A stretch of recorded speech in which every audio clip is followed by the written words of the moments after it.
We are the Fashion Daddies. Okay, Fashion Daddy Nick, it's time for another episode. This sounds like another episode of Days of Our Lives. Another episode that is iStyle. Oh, great. Now, yes, we're doing iStyle because we love figure skating and we love figure skating costumes. Yes. If you watched our episode 2 of our podcast, we gave you the provenance, the early beginnings of our love, or my love especially, of figure skating, Project Runway and all that. And on top of everything, it's the pre-Olympic season and all the Grand Prix of figure skating in all the different countries are happening. So that's why we are really discussing the figure skating costumes now. Yes, it's a big year. And we just had Cup of China. Yay. In China. I believe it was Chongqing. Chongqing. Yes. Okay. Chongqing, China. All right. So we're going to discuss some women. Yes. A man. Yes. Because the others, there weren't so many. No. And ice dance. Okay. No pears. Sorry, pears. Sorry, Sui and Han. Yeah, it was no. We'll maybe do it later. Okay, good. So let's start with the women. Okay. Who do you want to talk about? So, the first one is Hana Yoshida. Yes. Right? Hana Yoshida. From Japan. Yes. And she is causing quite a stir on the internet. Because? Because it was not just about the costume, which was, it was a routine or a program from Kill Bill soundtrack. Yes. And it wasn't just about the program. It was about the costume. That's why we're talking about it. Yes. And it was an interpretation of Uma Thurman's costume from Kill Bill. Yeah. And it was, of course, most of you probably can just pull it up in memory. Uma Thurman wore a yellow motorcycle jacket and yellow motorcycle pants. Right. And she's like in the fighting scene and she's just killing. And in fact, if you look at some of the photos on the internets, it's just covered in blood because she'd be fighting. But it's iconic. That outfit, some people think it's a jumpsuit, but it's actually a jacket and pants. Yeah, right? I thought it was a jumpsuit at first. Yeah. But it's iconic. And so then all of a sudden when you see Hana Yoshida and she comes out in this bright banana acid yellow look, you just instantly know. You know, sometimes the skaters, they give you kind of a little bit of a hint of an homage of what they're going to skate to. You know, sometimes it's very obvious, you know, like if it's Black Swan, you're like, okay, I got it. This one was like on the nose. Yeah. And she not only wore it well, but, you know, she had all the right moves. It was choreographed beautifully. Yes, yeah. So people were really, we're really into it, even though she didn't really get the jumps that she needed. She interpreted it more as a yellow cropped top. Still had the zip front, but it had nude illusion along the waist with triple black band, 3 levels of the band. And then she had shorts. So she didn't do the motorcycle pants, she turned them into shorts. Right. And I not only just liked the shorts, that she turned it into shorts, but I liked that the shorts were flared. They had this sort of flare quality. Right. So it wasn't like this tight, you know, short.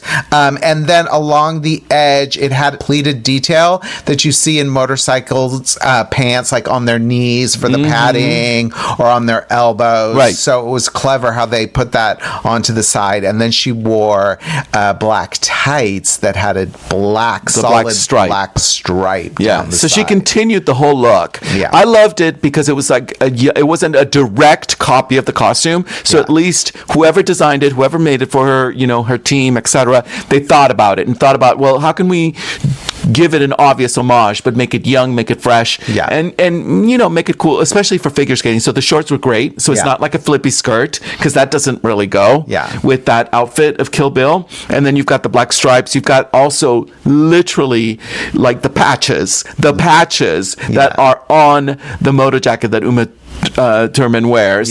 They're on there, and the zip up. So it's all there. So it's cute, it's bold, and it it's Kill Bill. Yeah, and she had a great attitude. Yeah. during the Okay. skate. Okay. So now one of my favorites. Yes. Also, we're continuing with the women is Anastasia Gubanova, and she represents Georgia, but she's actually from St. Petersburg, Russia. That's a shocker. Sorry, that I'm sure if you're listening to our podcast, that was a little loud. Yes, she's Russian. Kel Shock. She competed for Russia, in fact, until 2021, and then she announced that she would jump countries, I guess, Yes. to skate for Georgia. There's a lot of country jumping, Yeah. from Russia to something else, to specifically Yes, to Georgia. they are. Yeah. So Russia is banned as a country from competing in the Olympics, but they are allowing a certain amount of athletes to compete in each discipline, and they are going to be titled AIN athletes. Okay. And I forget what that stands for. I'm sorry. I know somebody's like, duh, David. It stands for this, but they're Anonymous International Skaters. but it's in other disciplines too. But That's not what it stands for, by the way. But you have to meet certain criteria, which one is, no support of showing support of the war. You have to be sort of Neutral. So, like, if you can't really go, like, if they all of a sudden they look at your feed and see something on your Instagram, where you're like, woohoo, they're like, You're like, no. But that doesn't tell the story of why there's a lot of Russian jumping into Georgia. Well, let me just say, then the second criteria is you have to pass the drug test, which sometimes can prove difficult for a certain country. Okay, this has nothing to do with costumes, but with figure skating, there is always drama in dish. But we kind of, as figure skating fans, right, Daddy David, and we know that we're not alone. We always, all of a sudden, when they're like, they say a skater and they say their name and they're like, from Azerbaijan. And then I quickly get on my phone and do like a 10-second Google search and find out, no, they're from Moscow. Yeah.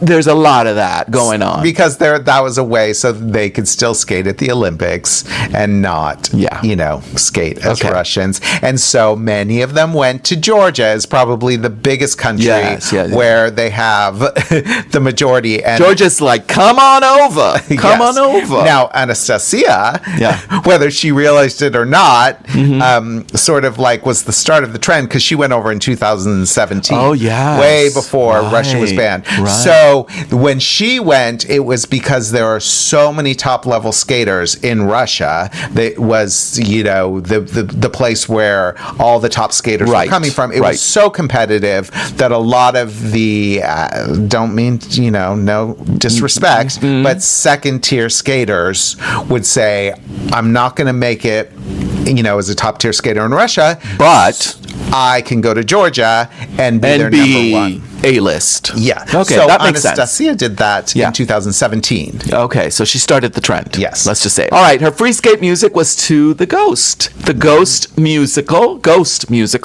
And her costume, I thought it was modern. It was fresh. It was white with black cording or binding.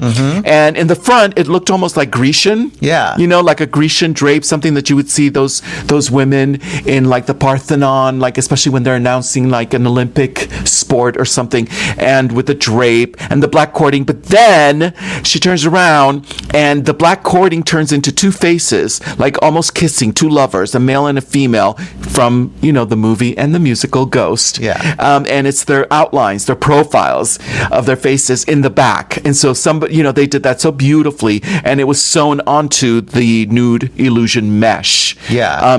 Very, very well done. It was simple. It was elegant. Like I said, there had a little bit of Grecian goddess simplicity to it, but it was really the back. The back was the star. All right, next up, this is a good one. Yeah. All right, go for it. Oh, am I going to do Miss Amber Glenn? Do it. Okay. So it's one we've been waiting waiting for. Yes, we have. It's her short program costume. It was she skated to "Like a Prayer" by Madonna. Yay! Our We're favorite. gay, and we love Madonna. I mean, I know it sounds redundant. It's like it's if she knew. It's as if Right. she knew. I mean, and help her. And then Amber Glenn, who we love, by the way, then all of a sudden she's like, I'm going to do it for the gays. I mean, that's not what she said, but, you know, she really is. Yeah. So both her free skate and her short program costumes were by Lisa McKinnon, The goddess. our fave. Yeah. And she just gave her free reign to do. She sent her some ideas, but she sort of said, you know, okay, let me see what you do. yes, totally. And the short program was what we remember Madonna in the early years. Madonna wore sort of like lace pieces, but this was all maroon. It was off the shoulder, but it had illusion up at the neckline, and it had built-in beading necklaces like Madonna would wear. Just all chains, those like chains. those chains. Just think of Madonna and all the multiple chains that she would wear, and so it's like it had a, like they sewed Lisa McKinnon. Lisa sewed all this beading and pearls, gold, silver, pearls, necklaces, all in the neckline. So you see the Madonna necklaces on the costume itself, along with, like you said, the sort of red maroon lace, stretch lace costume that she was wearing. Yeah, the bust was draped, and then she had drapes that fell off the shoulder. And what I loved about those drapes that fell off the shoulder, I just kept watching them because, you know, you never know. Are they going to be floppy? Or are they going to, you know, go up too high? But she did something where every time she raised her arm or whatever she did, they stayed exactly where they were supposed to stay. So there must have been a lot of thought that went into that, but she looked amazing, and it was a perfect sort of modern interpretation and a very figure skating interpretation. Okay, now onto the free skate. Yes. Okay, so she skated to I Will Find You by Audio Machine and The Return by Clan, but I don't even think that's, you know, necessary, you know, because of course I think we loved the costume. So go. Yeah, it was a beautiful royal blue, asymmetrical one shoulder costume, and it again had this draping details that went through the pieces, and it went from sort of like chiffon to nude to chiffon to nude across the body, and then it had a corset detail underneath where the boning of the corset was also blue, so you could see that it was like a nude illusion corset with these blue boning detail. I think Lisa McKinnon actually said it was like if you go on her Instagram or TikTok that it's navy blue, but it does look a little bit, you know, kind of, I don't know, what royal blue, a little royal blue. Interesting footnote here is that she actually made two costumes, Lisa McKinnon, for Amber Glenn. She already wore the first one to the Nebelhorn Trophy. And I think Amber has said that she will just decide depending on the night or day or the competition, which of her free skate costumes she'll come out with. So, but we like this one. Yeah, I do like this one. I think this one is stronger and bolder, and to me is more reflective of Amber. Yeah. So, you know, she'll choose based on her mood, but I would assume that a costume, once you get in the costume and skate, you fall in love with one maybe more than the other. Right. We'll see. Yeah, you we'll feel see. it. You feel it. Clothing to me completely gives me an ego boost. Like I put a jacket on and I'm like, ooh, she thin.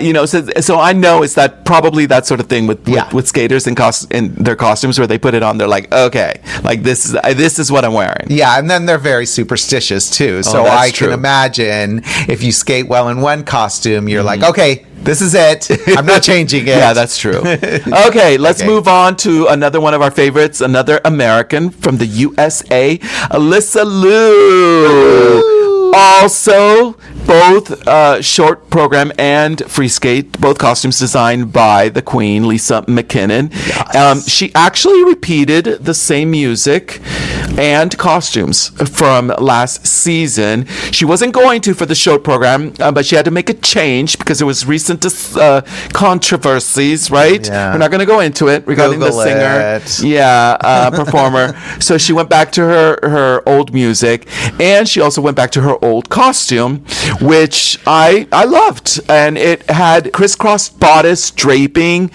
which I really loved. We loved the draping. Yeah. Right? It's white. It was white. And then it went on to have some ombre shading. This is where the ombre comes in on a handkerchief hem. So there were a lot of little handkerchiefs, little handkerchiefies at the hem of the skirt, pointed. And that area, because there's ombre, it dyed. It went from white to kind of a gray shading at the bottom. But mainly it was white.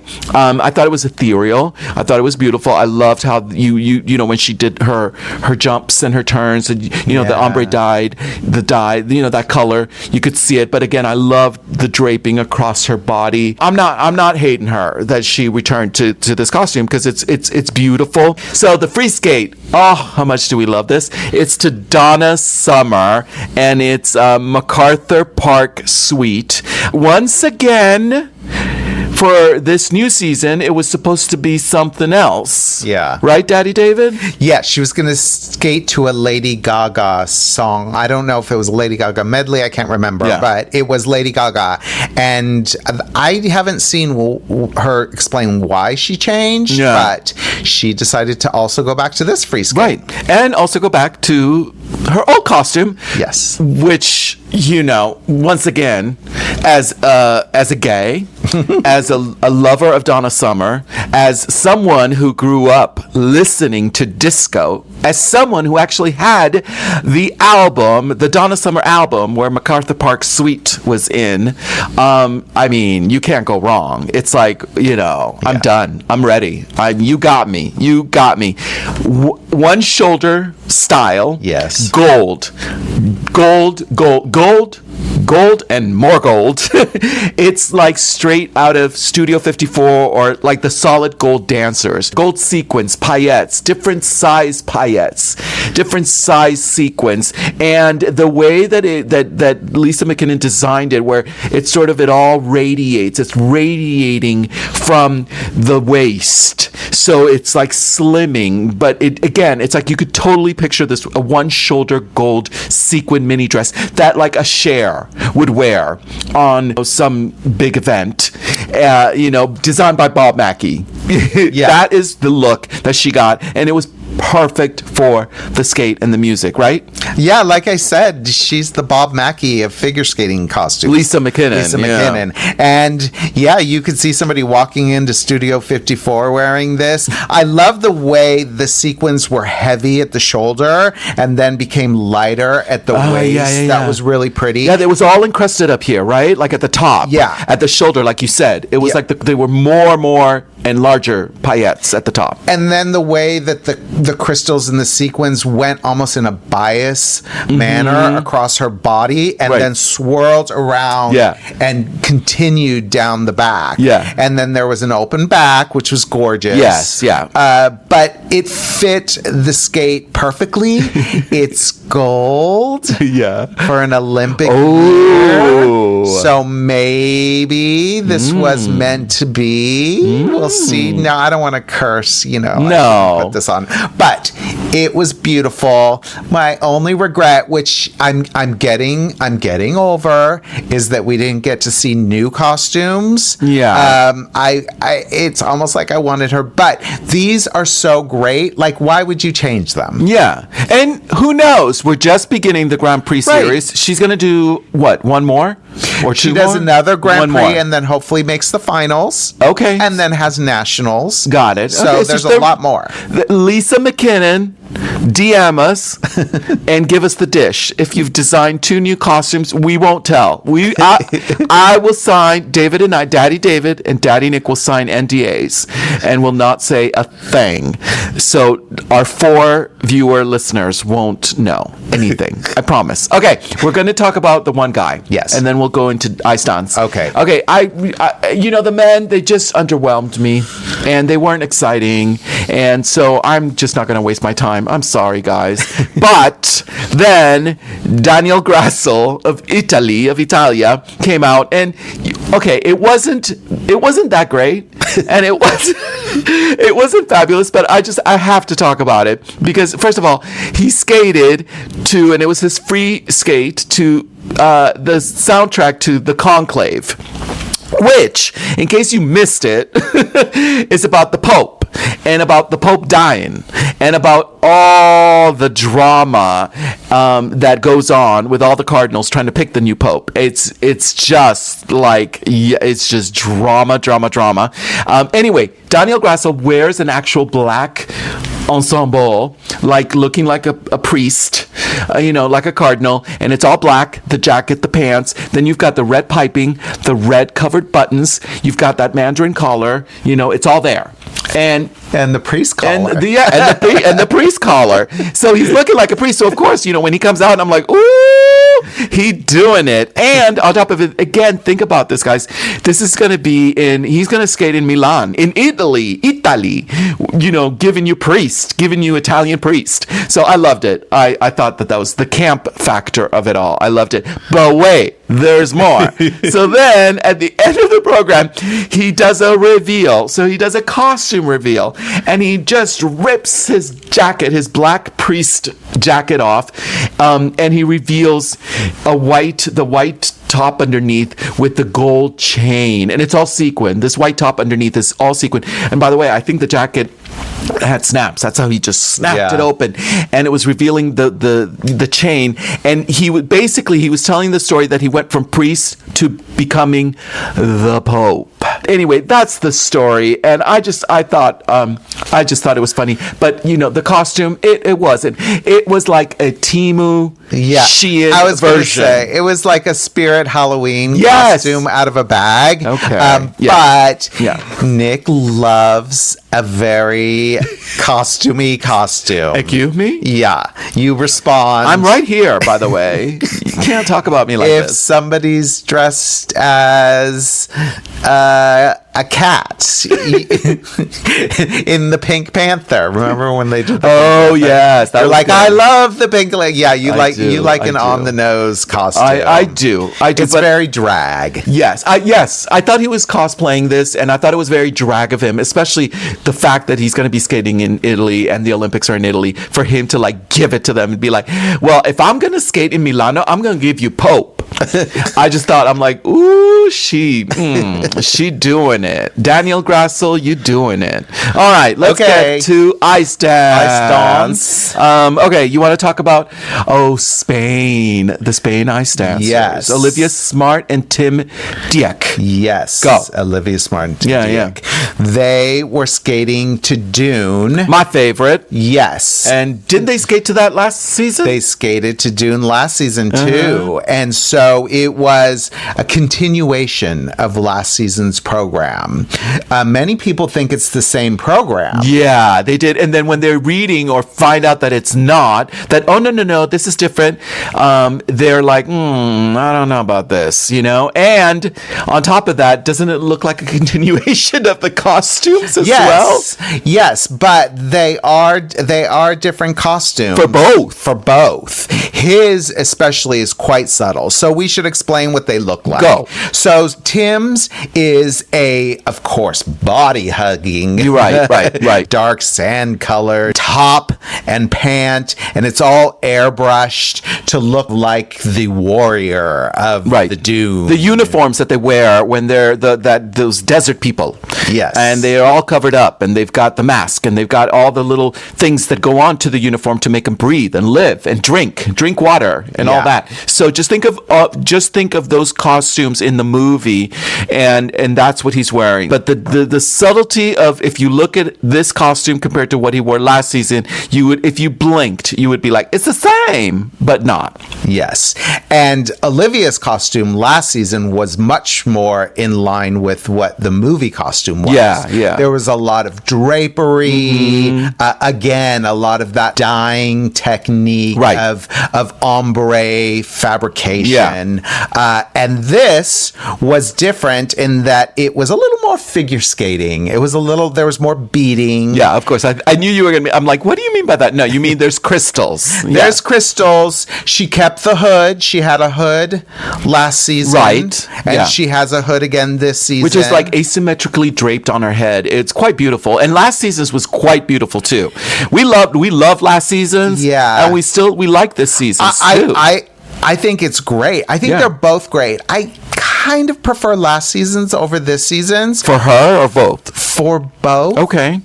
But I am very glad that they changed it, and I'm glad that they changed it in a very subtle manner. Right. So there was that continuation. Yeah. And I love these. Yeah, they're great. In fact, last season's costumes, which looked very similar, they won the award in ISU Figure Skating Awards for Best Costumes. So, and in fact, they're designed by Madison Chock of Chock and Bates, which we'll talk about next. And this wonderful Montreal-based figure skating costume designer named Mathieu Caron, who designs a lot of costumes. Very talented. Yeah, very, very talented. Shout out to Mathieu Caron. All right, the last ice dance team, the most anticipated. Yes. Our world champions. Oh, Chock and Bates. Okay, let's go. I know that the free dance one has set the Twitter sphere on fire. But let's start with the rhythm dance. Yes. Go ahead. Okay, the rhythm dance. The theme of the rhythm dance, which is the first ice dance program that happens with the ice dancers. They do two. They do rhythm dance and free dance. And the rhythm dance, always they give a theme. The ISU gives you a theme for each season. And this theme is 1990s, which we love. Yeah. Because we kind of, we were in college and we know all them songs, and also the midriffs and the stonewash, acid wash. But yes, the music. So think a lot of, there's Britney Spears, there's Backstreet Boys, there's a lot of Daft Punk, etc., etc. Some Madonna, perhaps. Anyway, so they skated to Lenny Kravitz, American Woman, and Madison wore a zebra printed outfit, and it was like a cowl drape top and a skirt, and it was zebra printed, sequined, and then she added some Chanel like chains around her neck, like a choker, and around her body. And she actually talked about it, and she said, she knew that all the Chanel chains were the it thing in the 90s, and then also she said she used to have a choker, like a plastic choker, and so that reminded her also of the 90s, so she had to have a choker as well on the outfit. But the outfit, which in fact again she designed and was created by Mathieu Caron for them, that it was inspired by Lenny Kravitz and actual tops that he would wear, like chainmail tops, and they were draped and they were a little bit feminine, and he would show his perfect little lithe body underneath those tops. So that was inspired. And then for Evan, it was just a black look, a black outfit, black shirt, black t-shirt, black pants, and a belt, and a black belt. And I was just like, it is what it is. Are we cutting them some slack because how much we love Chock and Bates? Yeah. That we're not going to say anything about the fact that it was like, there she is, she's the star. But that happens for sure so many times with their costumes. They're like, just put Evan in black, or just put him in a solid color. Call it a day. I loved reading again when they talked to Madison about the costumes, and she's like, talking about how hers was inspired by this. Exactly what I just said.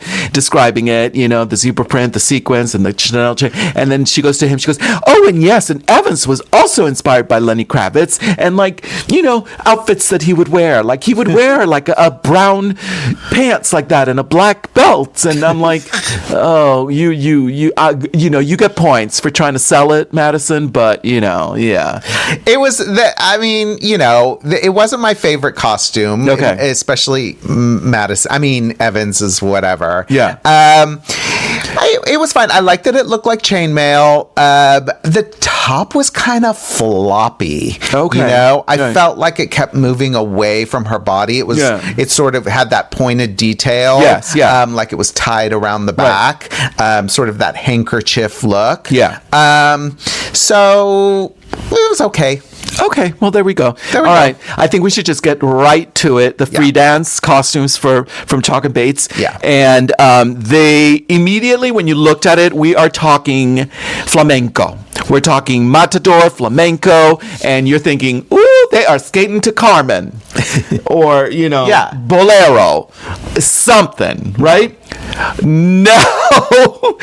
All of a sudden you read and you're like, no, they're skating to the Rolling Stones and painted black. And then again, we hadn't seen the skate, right? But we just saw, okay, then why are they dressed like you know, we flamenco dancers? We saw the image before we saw the skate. Correct. Yeah. But then the music came on and it was really kind of cool because it was a Spanish flamenco interpretation.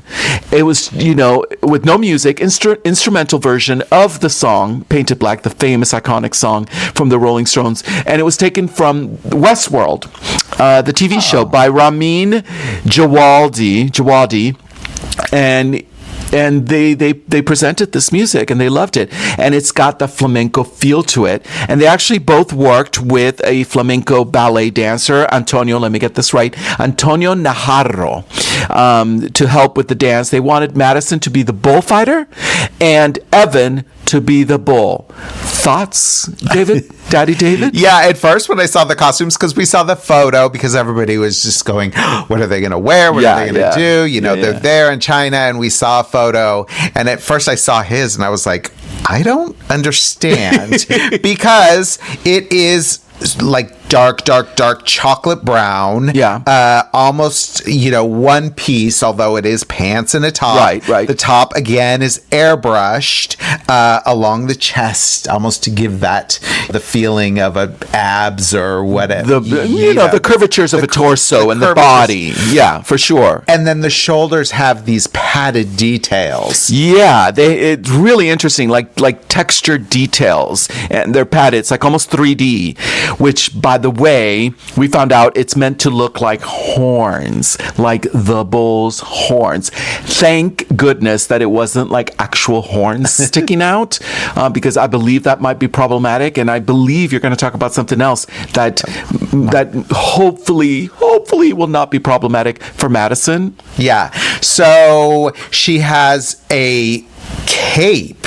Well, it's a skirt, but the skirt is meant to be like the Toreador's cape. Yeah, the bullfighter's cape. It's red, like blood red underneath, but it's black on the outside, but then you see the red lining underneath, and she has it like a skirt from the waist down. The rest of her, she's actually, I think, an homage to an actual Toreador, a bullfighter, the bolero jacket that you see that comes over, you know, you typically see it, and it's always very just heavily jeweled and sequined on the bullfighter. So that's basically her top, but a very sexy version of it. And then she's wearing like lace leggings, see-through except for the lace. Yes. But then the skirt is what is controversial. The fact that she's wearing the skirt, even though we love it, because again, it's like she's wearing a Toreador cape as a skirt, and she worked it to no end.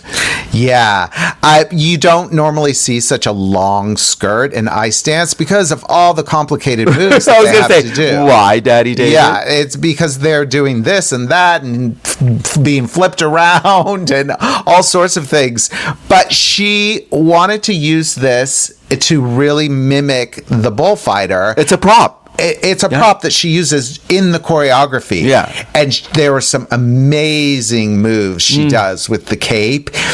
I am not sure why they were scored slightly lower than some of the other top teams, but my feeling is she was a bit timid with some of her movements. I think her twizzles were scored lower than a lot of the other ones. Yeah, I think so and too. I think it was just the skirt cape that was holding them back just a little. So what I'm hoping, because you can't get rid of the cape because it's so much a part of the choreography or the skirt. I mean, I keep calling it a cape. I mean, she could be like flipping around. She does a lot of very powerful, strong bullfighter movement. I don't know if it's the same thing if she was just doing those same movements in the air. Yeah. Right? Yeah. I don't know. I mean, it is like it's a prop. So she uses it to the best that she can. It's just in some areas, it is scary that it potentially could get in the way. Yeah. And it is just one slight move away from causing catastrophe. Yeah, I agree. And I remember I was telling you, right, Daddy David, let's tell our 4 listeners that she's going to do every event with the skirt, and it's going to be perfection. It's going to be fine. Nothing's going to happen. And then she gets to the Olympics, and boom, it's going to get stuck on her skate, and she's going to fall, and we're going to be like, there you go. Yeah. No, don't put it out there. I don't want to put it out there because I do love the look, even though a lot of people don't. They don't. They don't get it. I don't know why not. I like it, but yes. I think they both look amazing. And the minute I realized he was the bull, I got it. And I was like, okay, because I didn't know, why is he brown and she's black? And you can't get it from the picture. But and she kills him. She kills him at the end. That ending is great because she just she flips over her skirt like a cape around her arm. And she I don't know if she does the movement of stabbing, but she and you could see he kind of just falls over and she stands next to him like, I got you. I'm not going to say but I got you. And then her makeup, David, we talked about, you were like, there was a close-up of her makeup and her hair. She's wearing a chignon. She's got the perfect Spanish red lipstick on. The makeup is like Pat McGrath done did it. So kudos. I think those skaters do their own hair and makeup, right? Okay, so Madison, honey. I mean, bravissima.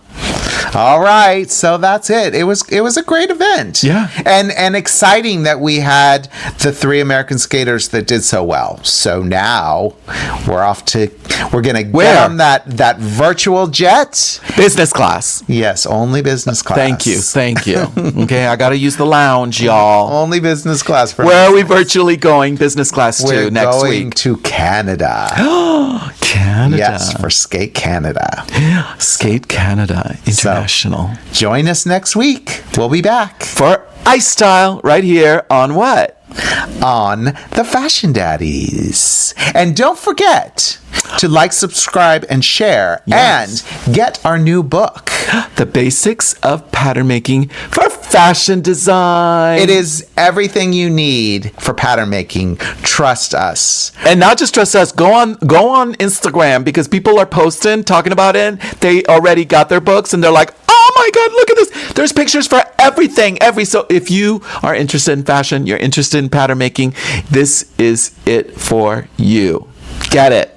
Okay, until next time. See ya. See ya. Put your skates on. The Fashion Daddies is created and hosted by David Paul and Nick Varios. It's produced, edited, sound mixed, and scenic designed by David Paul. I'm just here to entertain.